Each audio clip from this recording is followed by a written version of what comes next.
Hello అండి. వంటిల్లు మసాలా ఛానల్‌కి వెల్కమ్ అండి. ఒక ప్యాన్ పెట్టుకొని 3 టేబుల్ స్పూన్ ఘీ వేసుకొని కొబ్బరిని ఇట్లా ఫ్రై చేసుకొని పక్కన పెట్టుకోవాలండి. అదే ప్యాన్‌లో జీడిపప్పు, కిస్మిస్ మీ దగ్గర ఏ డ్రై ఫ్రూట్స్ ఉంటే వాటిని యాడ్ చేసుకొని ఫ్రై చేసుకొని పక్కన పెట్టుకోవాలండి.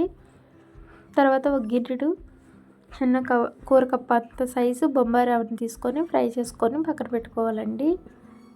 దాంట్లో చక్కెర అలాగే ఒక ఇలాచీని కూడా క్రష్ చేసుకొని యాడ్ చేసుకోవాలండి. మిక్స్ చేసుకోవాలి.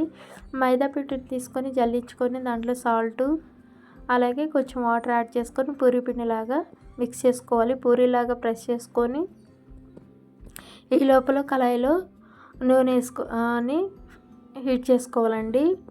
తర్వాత మిక్స్ చేసుకున్న తర్వాత పూరీలాగా అద్దుకున్న తర్వాత ఇట్లాగా ముందుగానే ప్రిపేర్ చేసుకున్న రవ్వ కొబ్బరి పొడిని యాడ్ చేసుకొని కజ్జికాయలాగా చేసుకుంటే రవ్వ కజ్జికాయలు అనేది చాలా బాగుంటుంది.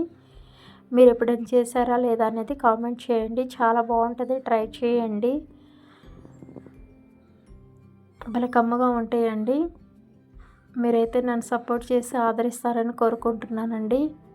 మీ అభిప్రాయాన్ని కింద కామెంట్ సెక్షన్లో కామెంట్ చేస్తారని కోరుకుంటున్నాను. Thank you.